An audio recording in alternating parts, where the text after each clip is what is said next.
guys! Welcome back to my YouTube channel. It's me, ang Madam na Negosyante, Tweety Bird. Well, for today's video guys, ay pag-uusapan po natin about business. Gusto ko lang pong mag-share sa inyo guys ng tips, techniques, and strategies. At pagpasensyahan niyo po yung boses ko guys, hindi po ako makapagsalita ng maayos kasi medyo paus talaga ako sa ngayon kasi nagka-tonsillitis po ako.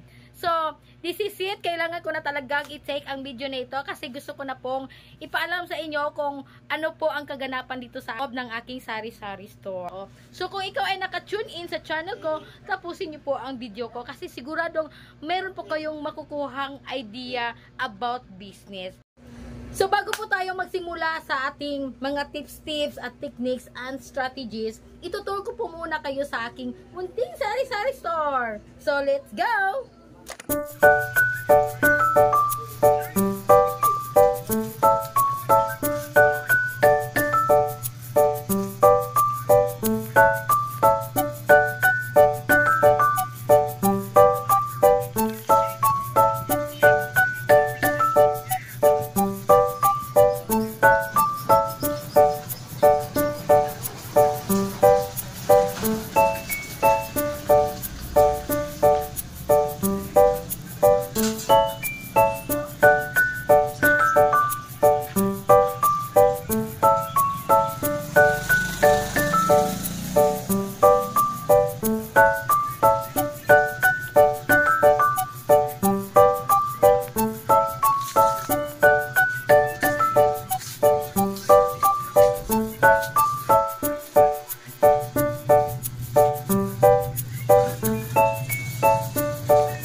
Guys, kararating lang ng aking drinks at kailangan ko na talaga tong i-refill. So, mamaya muna tayong mag-chika guys ha. I-refill ko muna to para naman sa ganun lumamig na. O, diba?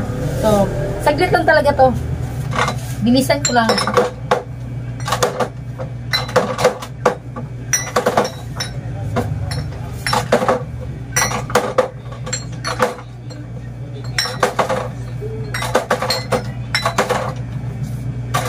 Ginawa ko guys, inalasan ko muna yung mga bote guys.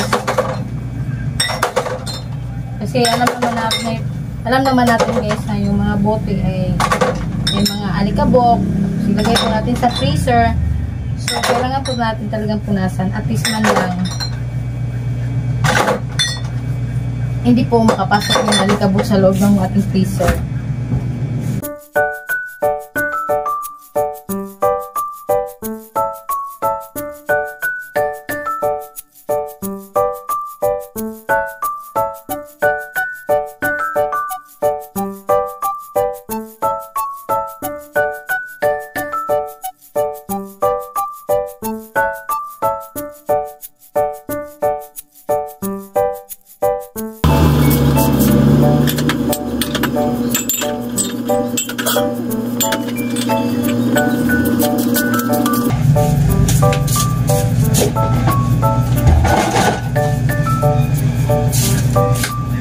So ito nga pala yung lalagyan ng aking mga dito nga pala ako nagpapalamig ng aking mga drinks guys. Tcharan! So nilagay ko po sa freezer guys. Pero hindi yan whole day na naka-on na yung freezer ko. On and off talaga yung aking freezer.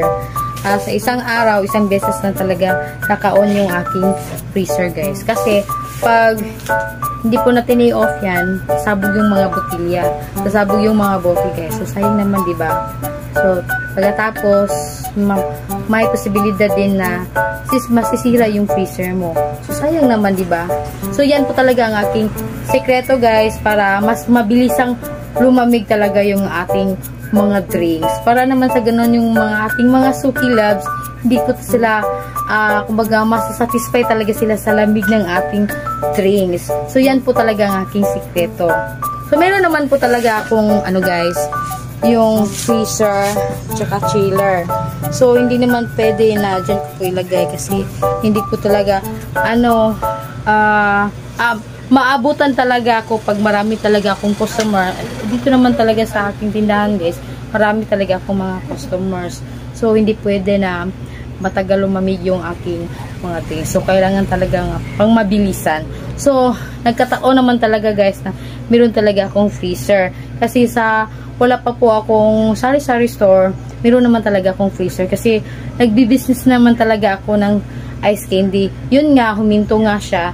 Kasi nung dumating yung pandemya, humina talaga yung business ko sa ice candy. Po talaga ina-expect na magkaroon po ako ng isang sari-sari store. So, ayun yung freezer ko, hindi ko talaga nasayang guys. Kasi, nagamit ko talaga siya sa aking sari-sari store. So, dito ko po nilagay ang aking mga drinks, yung pang mabilisang lamig talaga. So, freezer nga lang, pero yung technique talaga natin dyan, sa isang araw, isang beses lang talaga natin i-on yan. 4 to 5 hours talaga siya naka-on. So, dapat talaga, hindi natin hindi talaga natin ilampas yun. Kasi yung mga bote, sasabog talaga yan, guys. Kaya, pag mag-on kayo ng freezer, dapat, bilangin nyo kung ilang oras na ba siya naka-on. So, dapat naka-off na talaga siya sa mga oras na yon after 4 to 5 hours. So, yan po talaga ang sekreto ko sa mga mabilisang technique para sa mabilisang lamig ng ating mga soft drinks. So, ayan guys, dumating yung delivery ng aking ice cream guys. Patay ako sa babayarin. Oh. Saan niya siya? Walang kapal na. Colors. Chocolate corn. Let's go. Chocolate stick. Sunday chocolate.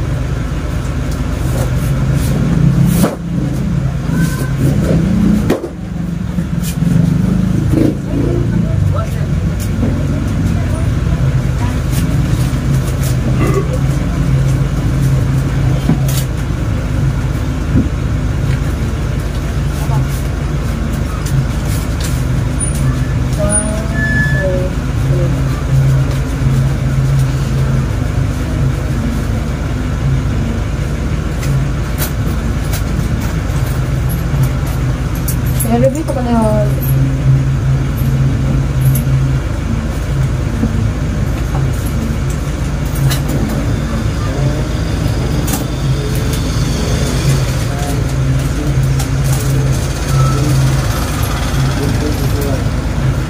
Oh. So ngayon guys, ilipat ko muna yung aking ice cream guys. So ito na po yung order ko. Wait, sandali.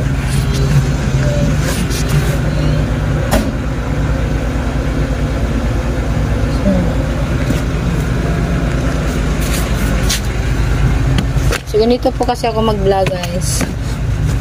Na hindi mo talaga maiiwasan yan dahil meron po akong tindahan.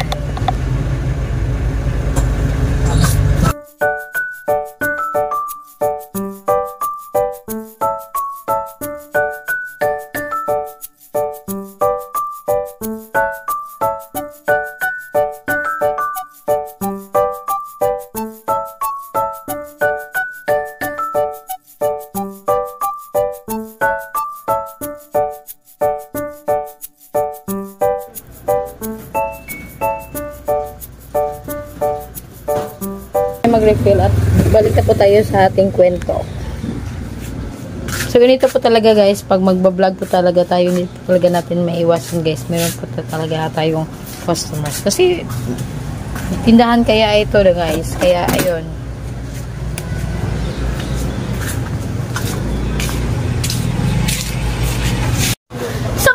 Pag-usapan na po natin ang aking munting sari-sari store, kung paano ko po pinatakbo ang aking sari-sari store at kung paano po ako nagkaroon ng sari-sari store. So ganito po kasi yun guys, dati kasi nagbibenta na talaga ako ng ice candy. So gumagawa na talaga ako ng maraming ice candy at nag-iwan na po ako sa kantin, sa karinderya at saka sa mga tindahan guys. At isa nga pala to sa tindahan na to na pinag-iwanan ko ng ice candy. So dati pa lang mayroon na talagang Suki Loves yung aking ice candy guys.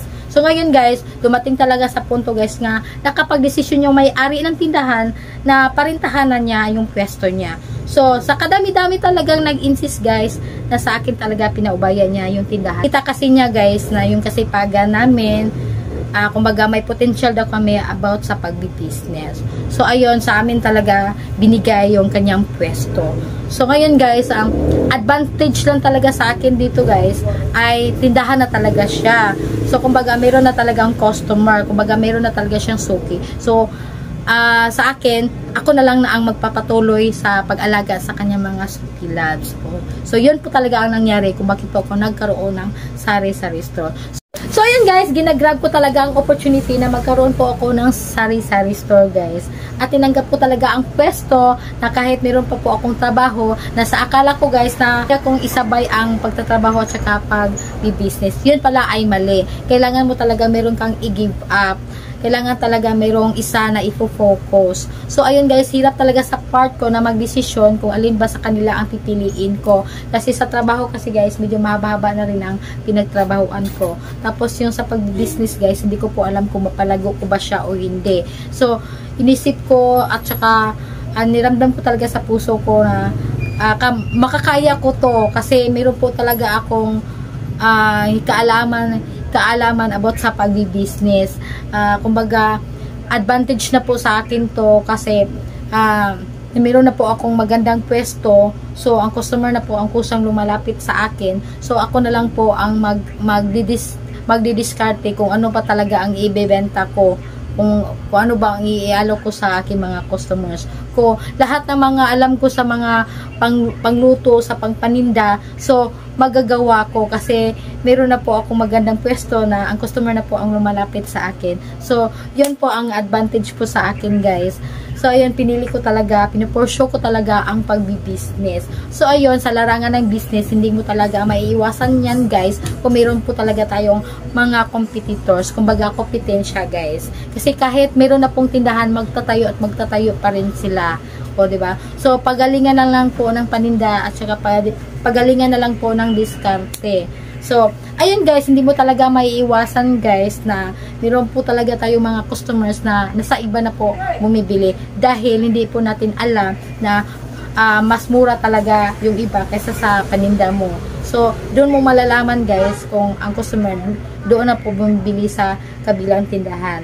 So, ayun po ang atihang pagplanuhan kung paano natin pabalikin yung customers natin na para mamanatili pa rin palagi. So, ayun, gumawa po ako ng strategy. Kumbaga, gumawa po ako ng technique para hatakin ko uli yung aking customers. So, ang ginawa ko talaga guys, ay gumawa po ako ng pakulo. So, nagpaparapol po talaga ako sa aking sari-sari store. So, nagsimula po ang aking raffle guys ay January 1, 2024. So, every end of the month ay magra-raffle po ako ng isang winner. Ang price po na matatanggap po nila ay 5 kilos na bugas. So, malaking tulong na po to sa kanila guys, ang 5 kilos guys.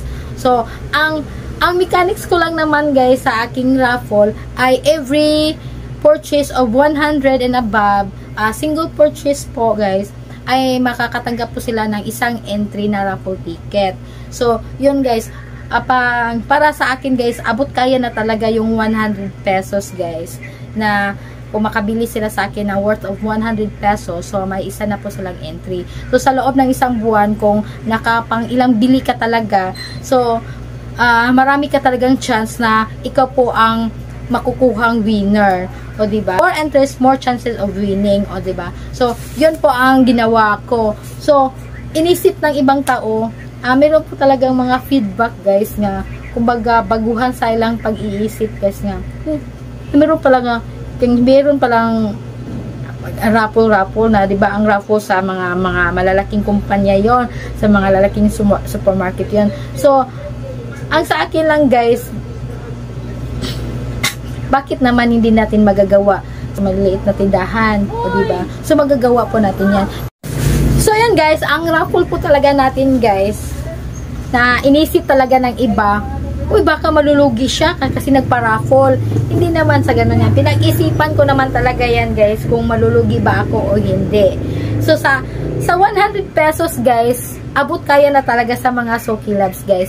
So, meaning, igagrab po talaga ng mga Suki Labs po natin na maka-avail po sa entry, diba? So, ayun, yung mga suki natin, so kung bibili sila, bonggang-bongga na talaga, paabutin na talaga nila ng 100, kung sakaling bibili sila ng bigas or nasa isip nila lalampas na ng 100, so nasa isip nila, ay makaka-entry na ako ng ganito, makaka-entry na ako ng isa, so bukas naman, sa ganito. So, yung customer mo, ano na, everyday na talaga mamimili sa'yo kasi gusto na niyang i-avail yung entry, di ba? So, yun talaga ang strategy ko, guys, na para makuha ko po yung simpatiya ng customer ko na bumalik na po talaga sa akin.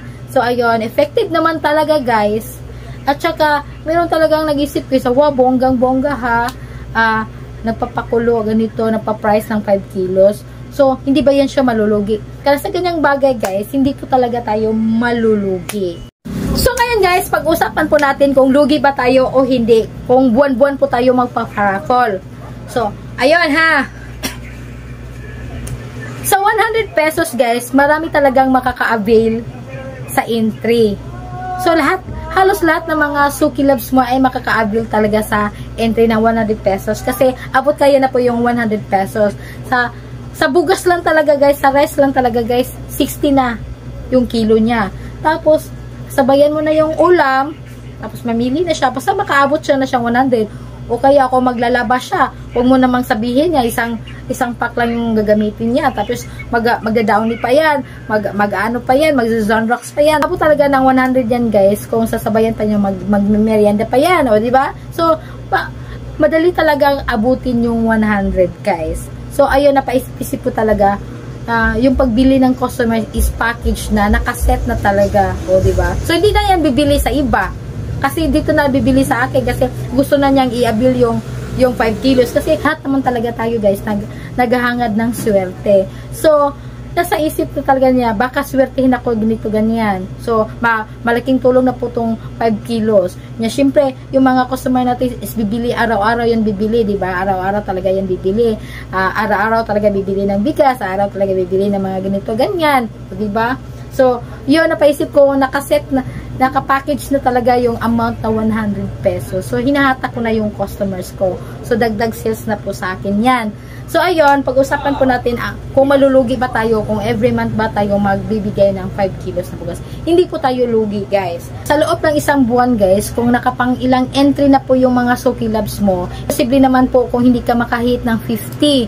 So, sa 50 nga entry, guys, so, ibig sabihin, 5,000 na yon. So, sa 5,000, ang 15% sa 5,000 is 750 pesos. So, sa 750 pesos, so, bibili ka ng 5 kilos na bugas. So, sa 300. So, may kita ka pa ng 450. So, hindi ka malulugi, di ba? So, ang customer mo is maintain pa. Lagi pa rin umaasa na sila po mananalo sa susunod, di ba? So, yun talaga ang strategy ko, guys. So, ayan, ipapakita ko sa inyo ang raffle ticket ko, guys. Kasi, sari-sari store lang naman po tayo. Hindi po tayo kagaya ng mga supermarket. Ang bongga-bongga talaga yung raffle ticket. Kumagawa lang naman po ako ng maliit na papel na susulatan po sa pangalan nila ng complete name, pangalan tsaka apelyido, tsaka yung number nila.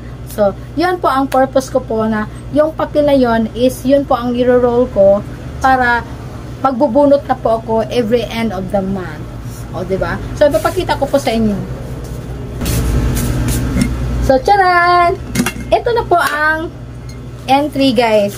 Ito na po ang mga customers ko. Ito na po ang mga raffle ticket nila. Pag makaabot po talaga sila ng 100, bibigyan ko sila ng papel, tapos pasusulatin ko sila ng pangalan, tsaka yung number nila. Kukuha na po ako ng isang winner. So, excited na po talaga ako kung sino talaga sa mga Suki Loves ko ang nanalo. O, diba? Perfect. So, ayun guys, binilang ko talaga to siya, guys. Binilang ko talaga to 50. Naka 50 pieces ko talaga. Naka 50 pieces talaga ako. So, na-hit ko na talaga yung quota. Nga dapat maka 50 pieces po ako. Para hindi po ako lugi. Kasi sa 50 pieces, 5,000 yon, di ba? Tigwa 100 ang isa. So, 5,000 yon. So, sa 5,000, ang 15% sa 5,000 is 750. So, sa 750, magkano lang ba ang 5 kilos na rice? So, ang 5 kilos is 300. So, meron pa po akong 450 na kita. So, hindi na po ako lugi. So, at least, yung customer ko, naglalagi na sa akin. At least, yung customer ko, dito na po bumibili sa akin. Kasi meron na po akong pakulo. Meron na po akong paraffol. O, diba? Perfect. So, ito po ang aking technique. Strategy ko po para mahatak ko po uli ang aking mga Soki Labs. Para hindi na po sila bumili sa kabila. O, diba? So, yun po ang aking sana po may natutunan po kayo sa vlog kong ito at sana po mayroon po ibigay na idea po sa inyo kung ano pong gagawin niya. At alam nyo ba guys na itong mga customers ko, yung mga entry nila ko, so si ganito si Maria nakapang ilang bili na, so ganito si Antonio nakapang ilang bili na, i-record ko yan. Every month i-record ko yan. So, every month, magdo-draw po ako. After po sa draw, isi-set aside ko na po to. So, mag-start to, beginning po talaga tayo sa February 1. So, panibago na naman po tayong entry. So, kailangan po talaga, pag mapakulo po talaga kayo, hindi porket na meron ka ng, meron ka nang nilagay na papel sa labas, hindi mo na i-explain sa customer. Meron naman talagang customer na hindi magbabasa, hindi magtatanong. So, dapat lahat ng customers ay maka-avail talaga sa entry. Kung makaabot ka ng 100. Kaya minsan guys, medyo busy talaga ako. Hiningan ko na lang ng pangalan, tsaka apelido, tsaka yung number niya. Huwag ka mag-alala kuya, may raffle ako. Baka kasali ka sa, baka ikaw yung mananalo sa raffle ko. So, yun po ang masasabihin ko. Pero kung pag may times naman ako, medyo mahaba-haba ang oras ko, kagaya ng wala po akong customers.